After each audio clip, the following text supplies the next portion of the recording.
Hello, class. Professor Mandeville back with lecture number 2 for History 102. Previously, we were talking about April of 1865. We've gone to sort of continue on that theme. And now we want to turn our attention to other things that happened in America in that very eventful month. One of the major impacts of Lee surrendering to Grant was that once and for all, emancipated the 4 million slaves that were held in the South. Even though Abraham Lincoln had issued the Emancipation Proclamation in December of 1863, it only applied to slaves that resided in border states under Union control. It obviously did not have any effect on the Confederacy. They had their own government. They didn't listen to President Lincoln. So the Emancipation Proclamation was ignored in the South. They listened to their president, who was Jefferson Davis. Now, so once Lee surrenders, slaves are emancipated all across the South. And many of you may know that, the word of this will take some time to spread, especially west. And that's why we celebrate Juneteenth on June 19th, because that's when the last slaves located in Texas were notified that the South had lost the war and they were free and emancipated. So, the Union also had been preparing for this by passing the 13th Amendment in January of 1865, which abolishes slavery once and for all in America. But first we had to reunite the country to make it apply everywhere. So, very quickly, 4 million people gained their freedom. Now, let's talk about this in many different aspects of what this really means. One thing we need to consider is something that's difficult to think in these terms, but when 4 million people are freed and are no longer part of the Southern economy, that will take out of the Southern economy the equivalent of $2 billion in capital wealth. That was the value, monetarily, of 4 million slaves. Now, I know it's hard to think in those terms, but these slaves were purchased.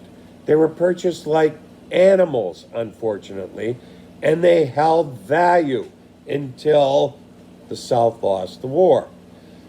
So, the South is going to be a devastated, chaotic place. They just lost the war. Confederate money is worthless. As we'll find out, Confederate war bonds will become worthless. So if you invested in the war as a Southerner, your investments are worthless. And all of a sudden, another $2 billion that's extracted from their economy. This is the climate that these 4 million people are released into. It's chaotic. People are scrambling in the streets. A lot of Southerners don't want to face the facts. They can't believe it's real. They lost. And these 4 million people have to start fending for themselves. These 4 million people commonly become known as the freedmen. Now, the unfortunate part of it all is these people had been slaves their entire lives. The overwhelming majority of them had been born into slavery. They knew nothing else. And I've heard the analogy used where freeing these 4 million slaves is similar to taking a bird that has lived its entire life in a bird cage, opening the cage and releasing it to the outdoors to be free. Yes, that's great for the bird, but will that bird survive? Will that bird figure out how to find its own food? Will it freeze to death when it gets cold? What's it going to do? It doesn't know how to live outside of its cage. Same analogy for these poor people who were held in the bonds of slavery their entire lives. So here's what's going to happen to many of them. Some of them, the minute they hear, are going to pack up all their belongings, and it's not much, basically the clothes on their back and a few other things, and they're going to leave the farm or plantation where they worked. They have a couple reasons to leave. One might be they hate their owner and the slave masters. They were evil, they were, brutal, mean, and they want to get as far away from them as possible. So they're going to pack up and get moving.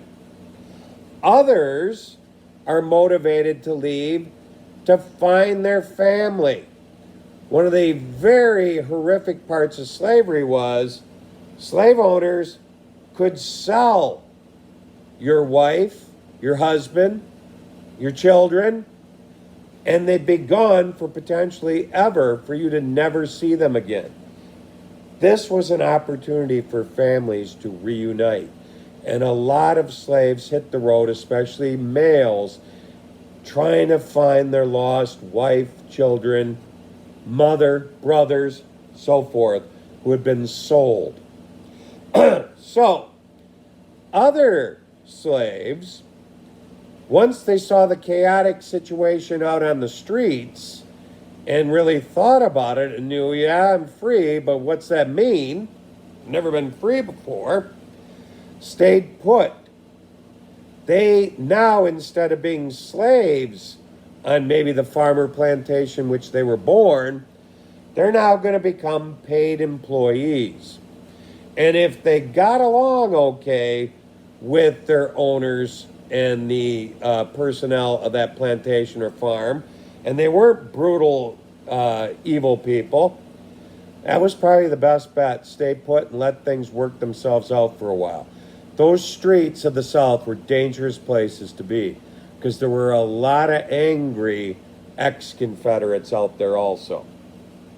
So it's a very trying situation for these 4 million emancipated freedmen, as they're known.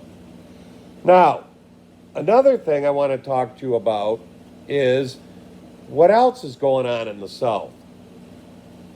Remember, the former Confederate soldiers had to walk home. When they get home, obviously their families are very happy to see them alive. They'll have a celebration if they can, but then very quickly, their father, if they're a young man, is going to say, okay, great to have you back.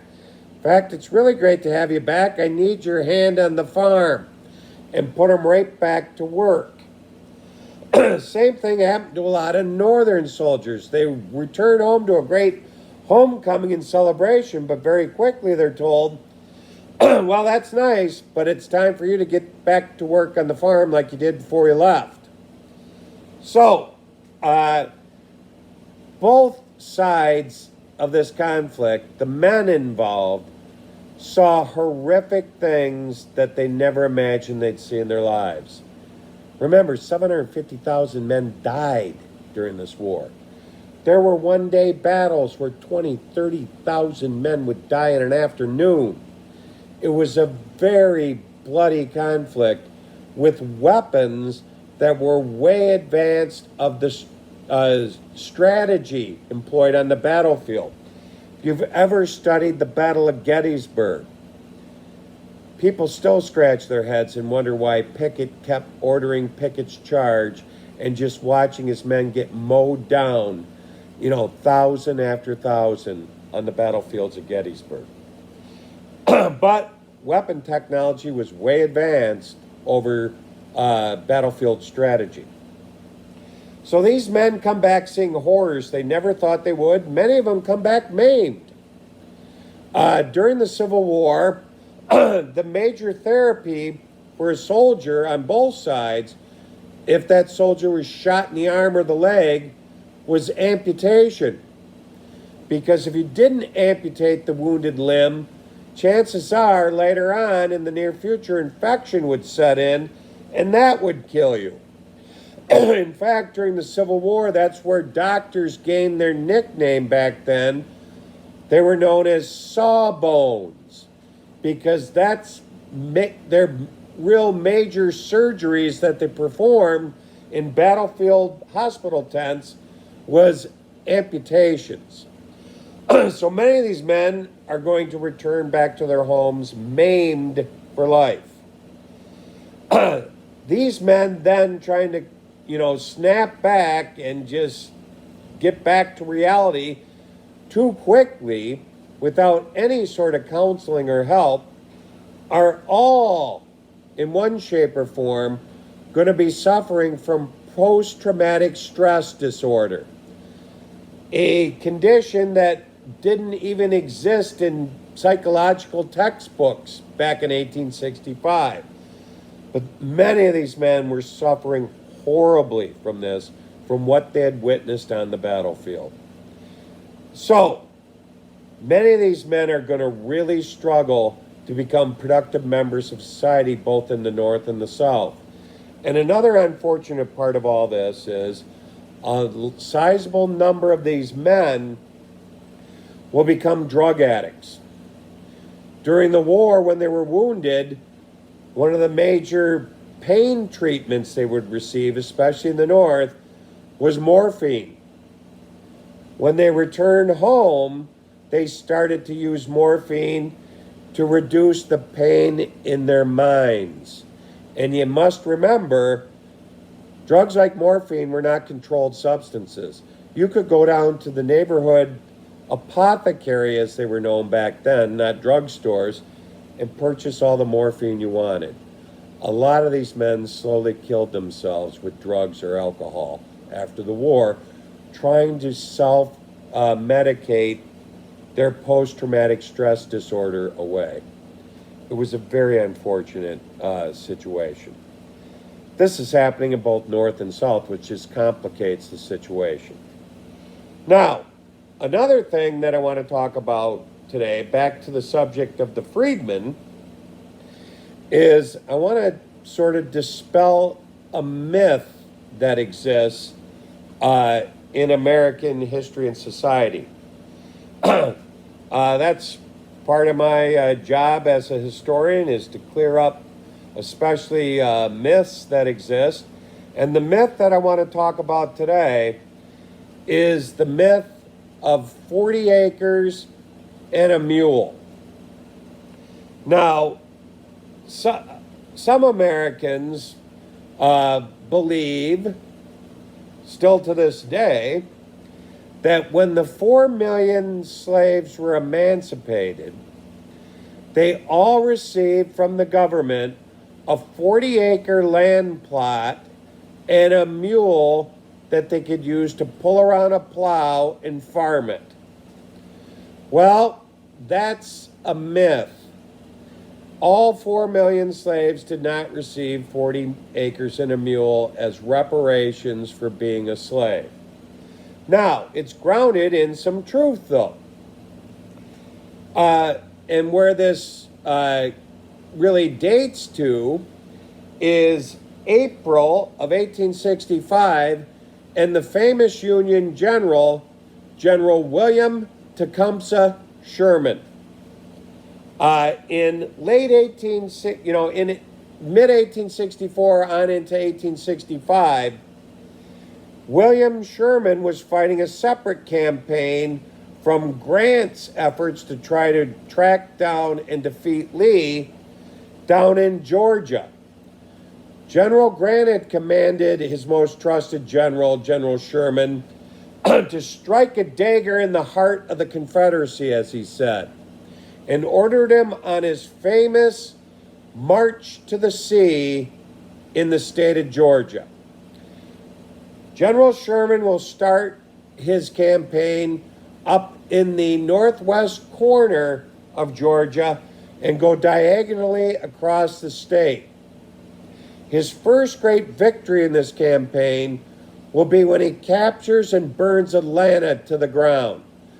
Atlanta was the industrial center of the Confederacy, the only industrial center they had, and it was effectively destroyed by William Tecumseh Sherman and his men.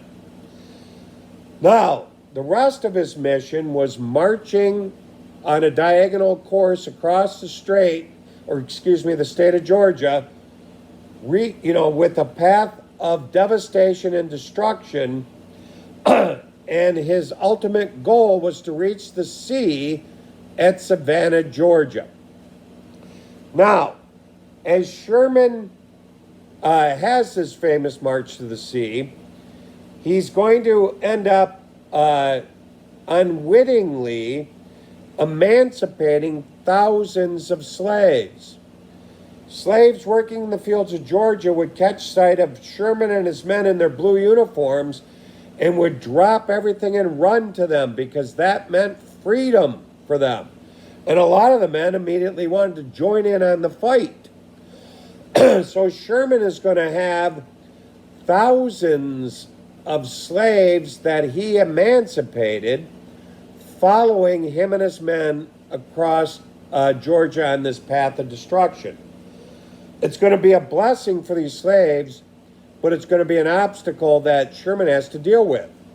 Because not only does he have to find supplies down in Georgia, because there are no supply lines that run from the north down to Georgia to Sherman and his men, to feed his soldiers, but now he's got to find supplies to feed these thousands of emancipated slaves.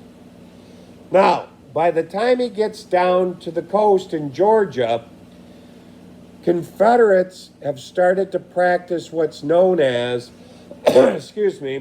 scorched earth policy, meaning they would find out that Sherman might be a couple days away from their plantation.